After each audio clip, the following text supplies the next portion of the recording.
இலக விளக்கது இருள் கடுப்பது சொல்லக விளக்கது சோதி உள்ளது பல் அக விளக்கது பலரும் காண்பது நல் அக விளக்கது நமச்சிவாயமே. அஸ்ட்ரோ பக்தி டாக் நேயர்களுக்கு இனிய காலை வணக்கங்கள். வணக்கம்.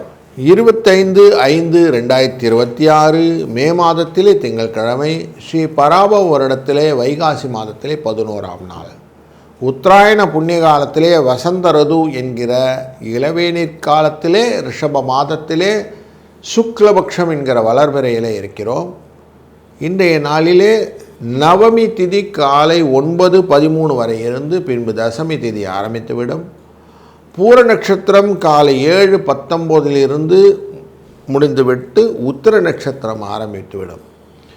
இந்த தசமி திதி அப்படின்னாலே தெய்வ வழிபாட்டுக்கு ரொம்ப நல்ல திதி, பாவங்களை போக்கும், வெற்றிகளை அருளும்.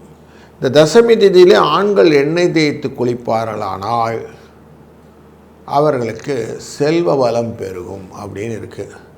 இந்த வெள்ளி செவ்வாய் அந்த நாட்களிலே இந்த தசமி திதி வந்துருச்சுன்னா அந்த எண்ணெயோட, நல்ல எண்ணெயோட கொஞ்சம் நெய் சேர்த்து குளிப்பது நல்லது. இந்த நாளிலே நல்ல நேரம் காலை 6:30 7:30 மணி வரைக்கும், சாயங்கால வேலை 7:30 8:30 மணி வரைக்கும், ராகு காலம் 7:30 யமகண்டம் 10:12, குளிகை நேரம் 1:30 கிழக்கு பக்கம் செல்பவர்கள் தயிரை அறிந்து செல்வது நல்லது. ரிஷப லக்னத்திலே சூரியனின் இருப்பு நாழிகை 3 நாழிகை 13 வினாழிகள் 5:52 சூரியனின் உதய நேரம். இன்றைக்கு அவிட்ட நட்சத்திரம் என்கிற மகர ராசியிலே சந்திராஷ்டமம் எஃபெக்ட் இருக்கும். சூரியனும் புதனும் ஆட்சி பெறக்கூடிய விஷயங்களாக சுக்கிரனுடைய வீட்டில் அமர்ந்திருக்கிறார். ரிஷபராசியிலே சுக்கிரன் பரிவர்த்தனை யோகம் பெற்றவர், மிதுன ராசியிலே அமர்கிறார் குருவுடன். கேது சிம்மராசியிலே அமர அங்கேயே சந்திரனும் சேர்ந்து வருகிறார். கும்பராசியிலே ராகு, மீனராசியிலே சனி, ஆட்சியிலே மேஷராசியிலே செவ்வாய் என்று இந்த நாள் துவங்குகிறது. ஒரு ராசிக்கும் பலனை பார்ப்போம் வாருங்கள். வணக்கம் மேஷராசி நண்பர்களே. உங்கள் ராசியினுடைய 4ஆம் இடத்துக்காரரான சந்திர பகவான் 5ஆம் இடமான பூர்வ புண்ணியஸ்தானமான பாக்யஸ்தானத்துக்குள்ளே போகிறார். அந்த பாக்யஸ்தானத்துக்குள்ளே போகிறதுனாலே குழந்தைகள் வழியிலே நல்ல வெற்றியை நான் நியூஸை கேட்கக்கூடிய வாய்ப்புகள் இன்றைக்கி இருக்குது. வாரத்தின் ஆரம்பம் உங்களுக்கு சுபமான ஆரம்பமாக ஆரம்பிக்கிறது. பல நன்மைகளை ஒருங்கே பெறக்கூடிய ஒரு நல்ல நாளில் நீங்கள் இருக்கிறீர்கள். 4, 5 என்ற அதிர்ஷ்ட எண்ணை பயன்படுத்தி இந்த நாளில் சிவபரிவாடு செய்வது சிறந்தது. வாழ்க்கையிலே என்னென்ன காரியங்கள் செய்யணுமோ அது எல்லாமே நம்ம லைனப் பண்ணின பிறகு செஞ்சால் எண்ணி துணிக கர்மம் அப்படிங்கிற விஷயத்தில் வெற்றி உங்களுக்கு உண்டு. வாழ்க வளர்த்து. வணக்கம் ரிஷபராசி நண்பர்களே. தோன்றி புகழ்வு தோன்றுக அப்படின்னு வள்ளுவம் சொன்னதுனாலே இன்றைய நாளிலே புகழும் பாராட்டும் பெறக்கூடிய நல்ல பலன்களை நீங்கள் பெறுவதனால் உங்கள் மனது சந்தோஷப்படக்கூடிய ஒரு சூழ்நிலை உண்டு. மண் மனை வாகனங்கள் போன்றவற்றிலே நல்ல மெரிட்ஃபுல் திங்ஸ் ஆர் ஹேப்பனிங். அதனால் நல்ல விஷயங்கள் உங்களுக்கு ரிப்போர்ட் ஆக போகிறது. 5, 7 என்ற அதிர்ஷ்ட எண்ணை பயன்படுத்தி இந்த நாளை மேலும் சுபிட்சமாக மாற்றிக்கொள்ள முடியும். சிவ வழிபாடு உங்கள் சிந்தனையிலே நிறுத்த பலவிதமான இன்னல்களிலிருந்து விடுபடக்கூடிய ஒரு நல்ல நாள் இன்று. வாழ்க வளத்துடன். வணக்கம் மிதுன ராசி நண்பர்களே. ராசியின் 3ஆம் இடத்திலே சந்திர பகவான் கேது பகவான் இருப்பதனாலே பண வரவுக்கு பாதிப்பே கிடைக்காது. நல்லபடியான பண வரவு உண்டு. வெற்றிகளை இலக்காக்கி கொண்டு நீங்கள் செய்யக்கூடிய பயணங்களிலே பணம் முதன்மை பங்குதாக இருப்பதனாலே பணம் நிச்சயம் உண்டு. அதனால் பொருளாதார வசதிகள் நன்றாக இருக்கிறது. 2, 3 என்ற அதிர்ஷ்ட எண்ணை பயன்படுத்த மேலும் பணம் வருவதற்கான வாய்ப்புகளை பெற்றுக்கொள்ளலாம். இந்த நாளிலே திங்கட்கிழமை அதுக்கும் இந்து வாசனம் அப்படின்னு சொல்லக்கூடிய இந்த நாளிலே அவசியம் நீங்கள் சிவனை வழிபட உங்களுக்கு பலவிதமான நன்மைகளை தொடர்ந்து பயணிக்கக்கூடிய காலகட்டங்களிலே கொடுத்து கொண்டிருப்பார். அதனால் இந்த நாள் இனிய நாளாய் அமையப் போகிறது. வாழ்க வளத்துடன். வணக்கம் கடகராசி நண்பர்களே.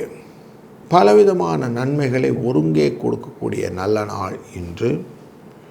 உங்கள் ராசியின் 2ஆம் இடத்துக்குள்ளே உங்கள் ராசிநாதனான சந்திரன் உள்ளே நுழைவதனாலே, அங்கே கேது இருக்கிறதுனும் பூர நட்சத்திரத்தில் இருப்பதனாலே லாபங்களை கொடுக்கக்கூடிய நாளாக இந்த நாள் அமைகிறது. செய்கிற காரியத்தை யோசித்து செஞ்சிங்கன்னா போதும், வெற்றி உங்கள் பக்கம் திரும்பும். சுவாசினிகள் அப்படின்னு சொல்லுவோம், கல்யாணமானவர்கள், கல்யாணமாக வேண்டிய குழந்தைகள், இவர்களை எல்லாமே தெய்வங்களாக நீங்கள் மனதிலே எண்ணி அவர்களுக்கு பூஜைகள் செய்வது ரொம்ப நல்லது அப்படின்னு சொல்லுவாங்க. பூர நட்சத்திரத்தின் போது அவர்களுக்கான இந்த வளையல்கள் மற்ற விஷயங்கள் எல்லாம் வாங்கி கொடுத்து அவர்களை வணங்க சுபிட்சங்கள் உண்டாகும். 5-2 என்ற அதிர்ஷ்ட எண்ணும் துணை நிற்கும். வாழ்க வளத்துடன். வணக்கம் சிம்ம ராசி நண்பர்களே. இன்றைக்கு ஒரு லாபமான நாளிலே அடியெடுத்து வைக்கிறீர்கள். செய்கிற காரியங்கள் எல்லாம் திறம்பட செய்யக்கூடிய சூழ்நிலை உண்டு. தொழிலிலே நுணுக்கமான காரியங்கள் எல்லாம் கிடைக்கும். லாபஸ்தானத்திலே அமர்ந்து கொண்டிருக்கக்கூடிய குருவும் சுக்கிரனும் இன்றைக்கு பூர நட்சத்திரத்தின் அதிதேவதையாக இருக்கக்கூடிய சுக்கிரனுடைய இந்த தன்மையினாலே உங்களுக்கு வெளிவட்டார தொடர்பிலே நல்ல லாபமும், தொழிலிலே நல்ல முன்னேற்றமும், எடுத்த காரியங்களிலே வெற்றியும் கொடுக்கக்கூடிய நல்ல நாளாக அமைகிறது. 3-6 என்ற அதிர்ஷ்ட எண்ணை பயன்படுத்த இந்த நாள் இனிய நாளாய் மாறும். சிவனின் வழிபாடும் சிறந்ததாக அமையும். வாழ்க வளத்துடன். வணக்கம் கன்னிராசி நண்பர்களே. இனம் புரியாத சந்தோஷத்தை கொடுக்கக்கூடிய நாள் இன்று. உங்களுடைய ராசியின் 2ஆம் இடத்துக்காரரும் 9ஆம் இடத்துக்காரருமான சுக்கிர பகவானுடைய இந்த நாள் பூர நட்சத்திரம் சொன்னது. அதனால் எதையும் நீங்கள் தெளிவாக யோசித்து செய்வது நல்லது. மத்தியான காலையில் 9-17க்கு அப்புறம் உத்திர நட்சத்திரம் வந்துடும், சூரியனுடைய நட்சத்திரம்.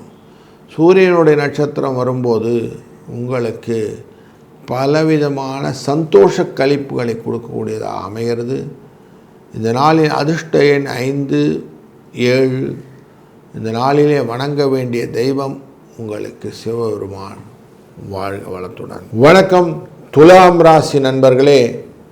ஆதாயத்துடன் நீங்கள் செய்யக்கூடிய காரியங்களாக இந்த நாள் அமைகிறது. வெற்றிகளின் இலக்கை இலகுவாக அணுகுவதற்கான வாய்ப்புகள் நிறைய இருக்குது. உங்களுக்கு லாபஸ்தானத்திலே இன்றைக்கு சந்திர பகவான் இருக்கிறார். அதனால் லாபங்களை பெருக்கக்கூடிய சூழ்நிலை உங்களுக்கு இருப்பதனால் இன்றைய நாள் இனிய திருப்தியான பலமான நாளாக அமையப் போகிறது. குழந்தைகள் விஷயத்திலும் தொழில் விஷயத்திலும் நீங்கள் இதுவரைக்கும் போட்டிருந்த கணக்கெல்லாம் ஓரம் வச்சுட்டு புதுசாக உங்களுடைய எண்ண ஓட்டங்களை இன்றைக்கி கொண்டு வந்தீங்கன்னா டெஃபினட்டாக சொல்லலாம் உங்களுக்கு ஆதாயம் மிச்சப்படும். 4-7 என்ற அதிர்ஷ்ட எண்ணை பயன்படுத்திக் கொள்வதும், இந்த நாளிலே விநாயகரை வழிபட்டு சிவனை வழிபட்டு செய்யக்கூடிய காரியங்களும் வெற்றியை தரும். வணக்கம் விருச்சிக ராசி நண்பர்களே. இன்றைய நாளிலே எவ்வளவு தூரம் உங்களால் கேபிட்டலைஸ் பண்ண முடியும் அப்படிங்கிற ஒரு சூழ்நிலையை பார்க்கும்போது சந்திர பகவானானவர் உங்களுடைய ராசியினுடைய 9ஆம் இடத்திலிருந்து 10ஆம் இடத்திற்கு பயணம் செய்வது அப்படிங்கிறது ரொம்ப முக்கியம். பூர நட்சத்திரத்திலேருந்து அவருடைய பயணம் இருப்பதனாலே தொழிலிலே முன்னேற்றம், சிலருக்கு தொழிலிலே எதிர்பாராத திருப்பங்களில் வரக்கூடிய பரிசுகள், இப்படி உங்களுக்கு ஒரு கிஃப்டட் டேவாக தான் இன்றைக்கி இருக்குது. இந்த நாளிலே 2-5 என்ற அதிர்ஷ்ட எண்ணை பயன்படுத்த கூடுதல் சிறப்பு. வாழ்க வளத்துடன். வணக்கம் தனுசு ராசி நண்பர்களே. இன்றைய நாளிலே உங்கள் ராசியின் 9ஆம் இடமான பூர்வ புண்ணியஸ்தானத்தில் சந்திர பகவான் இருக்கிறார். கேதுவுடன் சேர்ந்து அமர்ந்து 3ஆம் இடமான கும்பராசியை பார்ப்பது முயற்சியினால் வரக்கூடிய நன்மைகளை உங்களுக்கு ஒருங்கே கொடுக்கக்கூடிய சூழ்நிலை இருக்கிறது. தெரிந்தோ தெரியாமலோ நீங்கள் செய்யக்கூடிய காரியங்கள் எல்லாமே உங்களை பாதிப்பதாக அமைவதனாலே கொஞ்சம் எச்சரிக்கையுடன் இருந்தீர்களானால் நன்மைகளை நீங்கள் ரைட்டாக ரீபோர்ட் பண்ணக்கூடிய சூழ்நிலைகள் உண்டு. 6, 9 என்ற அதிர்ஷ்ட எண்ணை பயன்படுத்தி இந்த நாளை துவங்குங்கள். இந்த நாளினுடைய சிவனின் வழிபாடு சிறந்ததாக அமையும். வாழ்க வளத்துடன். வணக்கம் மகர ராசி நண்பர்களே. இன்றைக்கு அவிட்ட நட்சத்திரக்காரர்களுக்கு சந்திராஷ்டம எஃபெக்ட் இருக்கக்கூடிய சூழ்நிலை இருப்பதும், மற்றவர்களுக்கு கலத்திரஸ்தானத்தில் இருந்து வரக்கூடிய அந்த எனர்ஜி அப்படின்னு சொல்லக்கூடியது நல்லா இருக்குது. இந்த அஷ்டமத்தில் இருக்கக்கூடிய இந்த சந்திர பகவானானவர் பூர நட்சத்திரத்தில் இருப்பதனாலே கணவன் மனைவிக்குள்ளே இருந்த சண்டைகள் விலகுவதற்கான வாய்ப்புகள் நிறைய இருக்குது. உடல் ஆரோக்கியம் மேம்படக்கூடிய சூழ்நிலையும் நல்ல ஒரு முன்னேற்றமான வாழ்க்கையின் முறைகளும் நீங்கள் இன்றைக்கி காண இருக்கிறீர்கள். 3, 4 என்ற அதிர்ஷ்ட எண்ணை பயன்படுத்த மேலும் மேலும் இந்த நாள் இனிய நாளாய் மாறப்போகிறது. வாழ்க வளத்துடன். வணக்கம் கும்பராசி நண்பர்களே. இன்றைய நாளிலே மனதிலே சந்தோஷத்தை கொடுக்கக்கூடிய சூழ்நிலை நிறைய இருக்குது. எல்லா விதத்திலும் உங்களுக்கு ராசியின் நேரடி பார்வைக்கு சந்திரன் வந்து விடுகிறார். கலத்திரத்தோட ஒரு அந்யோன்யம், அவர்கள் சொன்னதை கேட்கக்கூடிய கணவன் மனைவி கேட்கக்கூடிய ஒரு மனோநிலை, தெளிவாக செய்ய வேண்டிய எண்ணங்களை எல்லாம் யோசித்து செய்ய வேண்டிய எண்ணங்களை எல்லாம் பிளான் பண்ணி அழகாக இன்றைக்கி பண்ணலாம். வாரத்தின் முதல் நாளிலேயே நீங்கள் வெற்றியின் கனியை பறிப்பதற்கான வாய்ப்புகள் நிறைய இருக்குது. இன்றைக்கு அவிட்ட நட்சத்திரத்தில் சந்திராஷ்டமம் பெற்று இருக்கக்கூடிய சூழ்நிலையினாலே செவ்வாய் ரிலேட்டடான மேட்டர்களை கொஞ்சம் பார்த்துக்கிடுங்க. ஏதாவது மனை வாகனங்கள் விஷயத்தில் இன்றைக்கி ஏதாவது யோசனைகள் இருந்தாலும் கொஞ்சம் அவாய்ட் பண்ணிவிட்டு மற்ற காரியங்கள் எல்லாம் நிறையா பண்ணுங்கள். டெஃபினட்டாக உங்களுக்கு சந்தோஷம் இருக்குது. இன்றைக்கி 2, 6 என்ற அதிர்ஷ்ட எண்ணை பயன்படுத்தி கொள்ளுங்கள். சிவனை வழிபடுங்கள். இந்த நாள் இன்பமான நாளாய் மாறும். வாழ்க வளத்துடன். வணக்கம் மீன ராசி நண்பர்களே. இன்றைக்கு உங்கள் ராசியினுடைய 6ஆம் இடம் என்கிற சத்துருஸ்தானத்துக்குள்ளே சந்திர பகவான் இருக்கிறார். பூர நட்சத்திரத்தில் இருக்கிறார். 3ஆம் இடத்துக்கும் 8ஆம் இடத்துக்கும் உரிய நட்சத்திரக்காரரான இவருக்கு பல விதத்திலும் உங்களை பற்றின திறமைகளையும் உங்களை பற்றின முன்னேற்றமான பாதைகளையும் வெளிக்கொணுவதற்கும் பெருமை பற்றுக்கொள்வதற்கும் ஒரு வாய்ப்பை இன்றைக்கு ஏற்படுத்துவார். இந்த நாளினுடைய நாயகனான சந்திர பகவான் இருக்கிறார். திங்கட்கிழமை அப்படின்போது அது சோமவாரம் அப்படிங்கிற விஷயத்தில் பார்க்கும்போது இன்றைக்கு உங்களுக்கு சிவனின் வழிபாடு சிறந்தது. 7, 1 என்ற அதிர்ஷ்டம் இன்னும் சிறந்தது. எதையும் பொறுமையாக யோசித்து செஞ்சிங்கன்னா வெற்றியும் மனதிலே நிம்மதியும் பெருகும். வாழ்க வளத்துடன்.